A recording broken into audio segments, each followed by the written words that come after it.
Maybe, but I bought one anyway. I thought I'd chime in on the whole topic since lately people have been feeling less confident about the Switch 2's future. It's really no wonder though. Nintendo's recent stock market price isn't as strong as it once was. And then there's that whole Black Friday sales figure thing being released, and it turns out that people weren't buying them as much as, this console that's literally just a camera, I guess. And of course the endless discourse online saying that Nintendo is making misstep after misstep. Any way you cut it, it seems like it's been a pretty hot button topic lately. And for pretty good reason. They've been behind quite a few anti-consumer practices that don't just leave you mad, it genuinely confuses you into wondering why you'd think that was a good idea in the first place. Like, not realizing that fans aren't committing copyright but actually love them and are trying to tribute them. AM2R and Pokemon Uranium as a recent example at least. But then they turn right around and release games that... The tour begins at the left Joy-Con 2 controller. I mean, is Welcome Tour even worth $10? Suing people into oblivion, releasing lackluster sequels to beloved games, overpricing issues for things that clearly weren't worth that much, and generally trying to push further issues that have been cropping up in the gaming industry like DLC that feels like cut content. Not my words. Then also introducing predatory microtransactions in their stuff. But like, how much of that is uniquely bad compared to EA, Ubisoft, Konami, Activision Blizzard? We don't have any plans at the moment to do PC.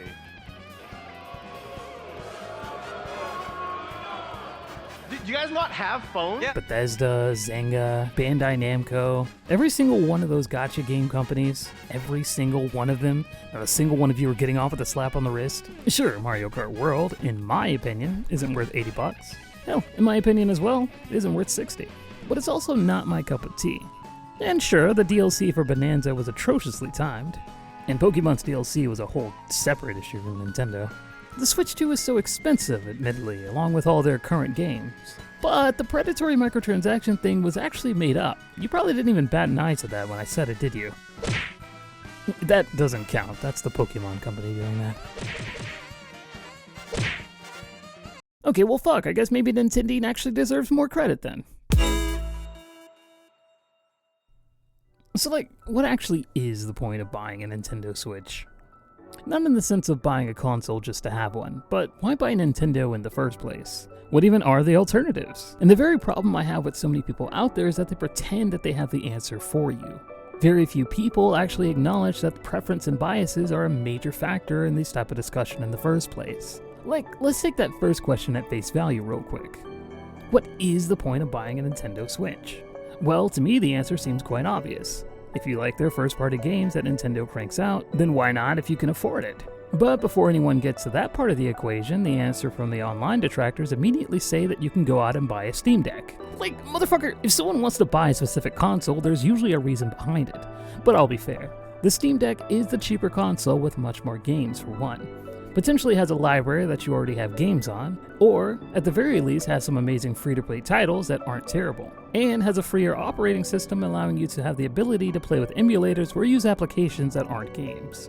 That's not even to mention that if you like Nintendo anyway, you're likely one of the 150 million people that already bought a Switch 1, and thusly have access to 90% of the games that the Switch 2 is already offering. So like, what would be the point of buying a Switch 2 over a Steam Deck in that scenario?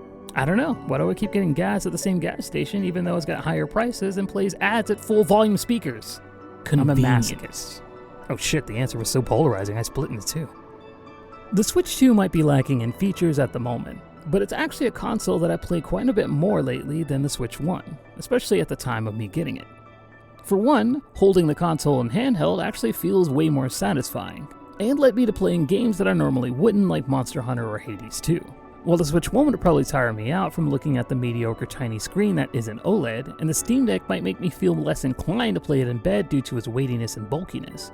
The Switch 1's power was never really that much of a problem for me, because if I wanted to play a graphically intensive game, then I could easily play it on my PC.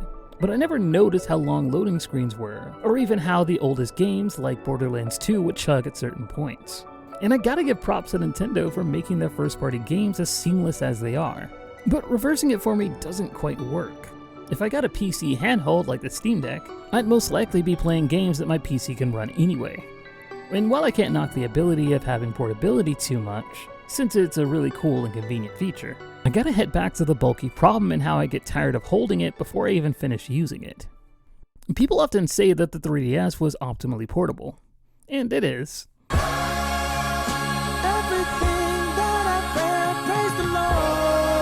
But you'd probably be shocked to know that the Switch 2 is actually quite portable even though its size is quite huge. There's no need to slide it in a backpack as would be necessary with the Steam Deck. Slipping the console into my pocket and then putting the controllers into my other pocket is all that I need to have that much power on the go. And once again, it's a pretty powerful portable device. And I should know, I used to haul laptops around in college for gaming on the go. Didn't go too well for my back though. Sleek design, decent battery life, portable gaming with a catalog of games that are great on the go, and a pretty good screen. I mean, for me it's quite lovely, but I did avoid that price point. Right now you can get a Steam Deck for... oh, what's this? It's sold out in America. Well, okay then. Anyway, let's pretend that it's launch date for the Switch 2 then. Right now you can get a Steam Deck for around $399. I'm gonna leave this in the script because I actually thought I was gonna cook for a moment for the people who would prefer a Steam Deck, but I was expecting it to be around $320 or something.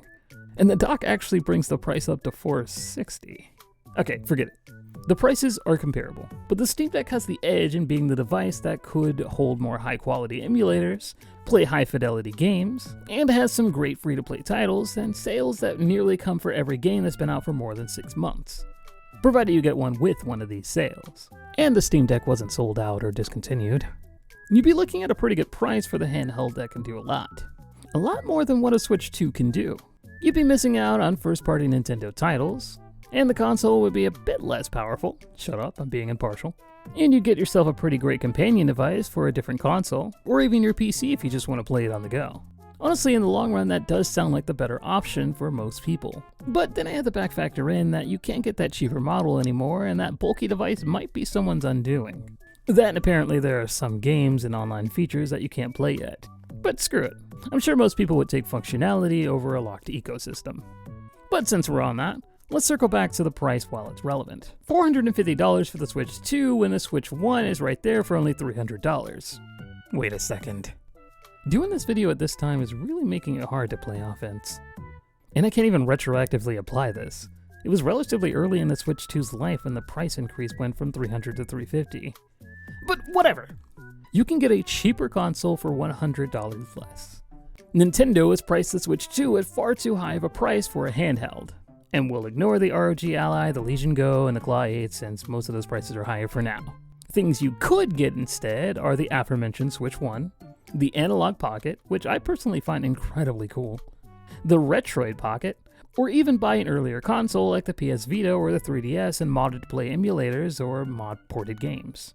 All of these actually really good portable devices are under $300. Some of them run on Android or proprietary software that can't play modern games. But if you're looking for a handheld gaming experience with tons of options for you out there, with some great build quality, along with excellent portability that makes modern phones seem bulky. However, I can't really deny the elephant in the room anymore. The price of the Switch 2 is actually priced kind of fairly in my opinion, especially given the current economic climate. And it seems Nintendo seems firm in keeping the same price that it currently has. Its biggest competitors might have better functionality, a developer that might care more about its audience, or a stronger library with updating games. But for what you get on the Switch 2, including the controllers, the 1080p display with allegedly 120Hz screen, along with some pretty good titles to start you out with, and a dock that comes with a high quality display out with built-in cooling for the device. Sure, the price is pretty steep, but I see that as something that's supplemented with years of updates for the device, including games, higher user functionality, and even the game share feature that is something that is seldom done with other consoles nowadays unless specific games already have that function. So then I'll bring it to the biggest issue that people have with the console, the $80 launch title Mario Kart World, and the switch to $70 games as a base. That and the $20 Switch 2 quote upgrades. I'll take the hardest one to defend first, Mario Kart World. I'll be honest, I don't think I like Mario Kart. I've tried it on numerous occasions, and I've never really clicked with it. But then I saw that there was going to be an option for an open world with numerous things to do and saw the community excited for tech in the game. And it actually did kind of make me excited as well to play it. But admittedly, I've only launched the game like 3 times since getting it. The quote, open world had very little to do in it besides racing and finding trinkets that had no rewards for it. And the gameplay aspect in the normal karting didn't make me feel like I liked the franchise anymore. With the open world, I really expected it to be a campaign mode of sorts to help you get better at the game by slowly introducing new techniques and tricks that were already popular in the game at large, slowly making me better at the game, like how Mario sports games tends to do. But it was honestly kind of disappointing. But one thing I do know is that the people that tend to play it seem to love this game. I see all over YouTube and Twitter that the text and abilities that Mario Kart World offers makes them come back to it again and again. And that's great and all. But if this game wasn't bundled with the console for $50, then I absolutely can't agree with everyone thinking that it's worth the extra $10 from my perspective. But the popular defense is that this game will be updated regularly for free without DLC or microtransactions. Alright buddy, I'll see you in a year and we can have that conversation again. So then, how about moving everything to $70 when gamers think that Nintendo isn't doing enough to warrant that price? Well, I can say that Donkey Kong Bonanza was a really fun experience and was well worth every penny. I can't say so much for the other titles. And I'll start with Pokemon because that's the easiest to pick on. Reportedly, Legends ZA is one of the lower budget games for Game Freak, being only about $12 million, when other high franchise games like Call of Duty and Grand Theft Auto V spent upwards to $100 million plus. Top that with the fact that this game is severely underpolished and has gameplay elements that make me want to break my Switch in fucking half! Looking at you, fake choice options. But firstly, $12 million is a fairly decent budget, admittedly. Hollow Knight Silksong was estimated to use around $7 million in development. Expedition 33 was actually less than Pokemon, with $10 million. Pokemon doesn't have to worry about mocapping 70% of its animations, getting expensive voice actors on their projects, creating high-quality models and environments, or hiring a single person that actually writes narratives for a living. Their main job is typically R&D for a fun gameplay, and everything else is secondary.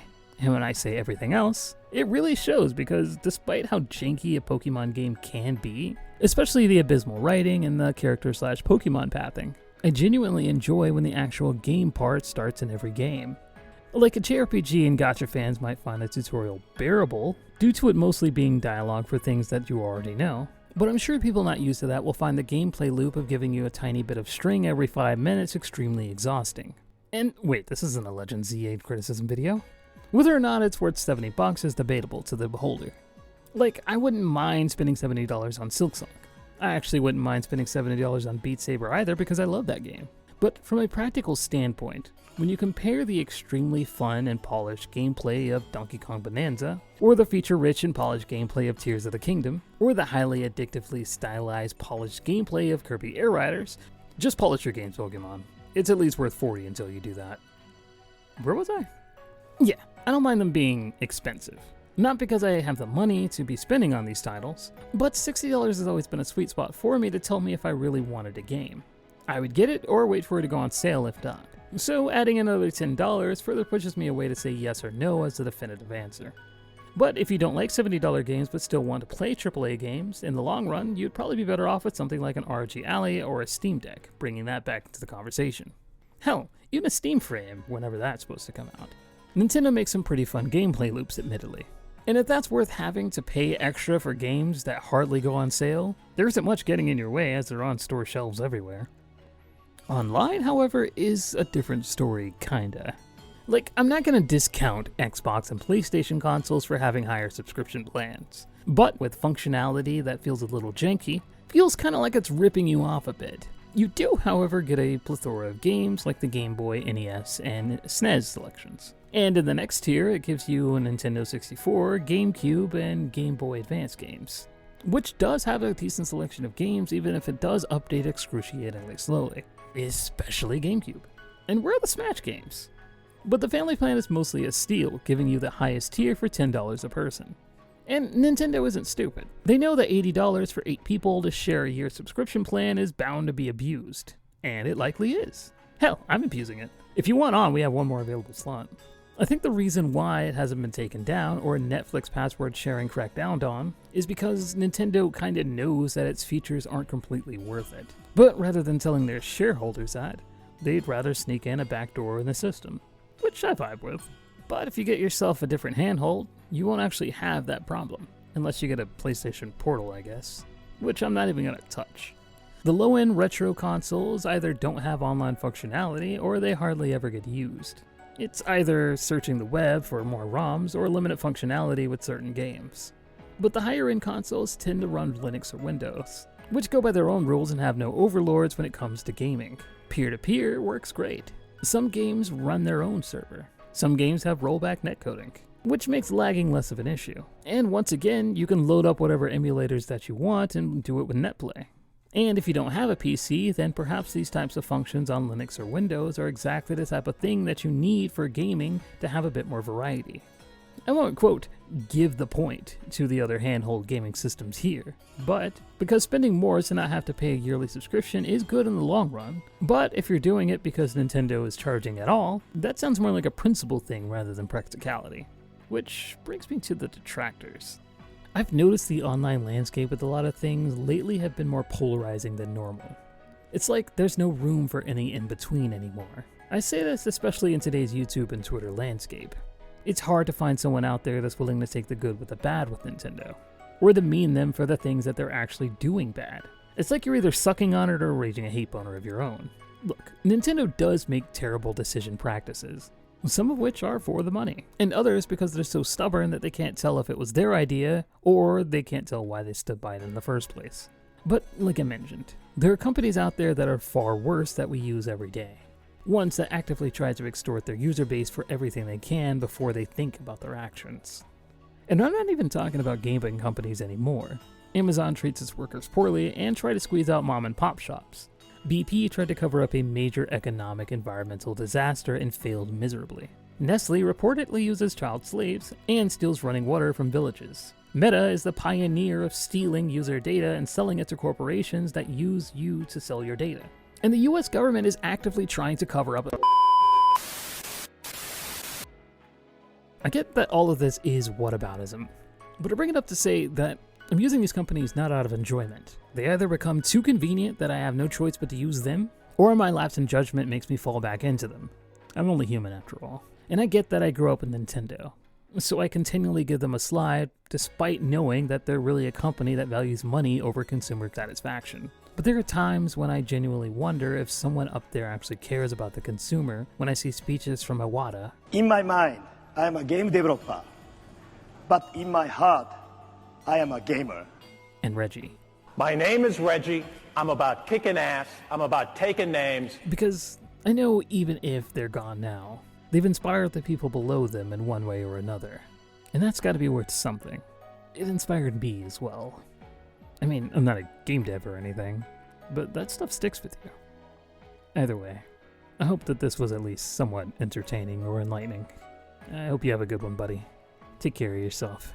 I'll see you tomorrow.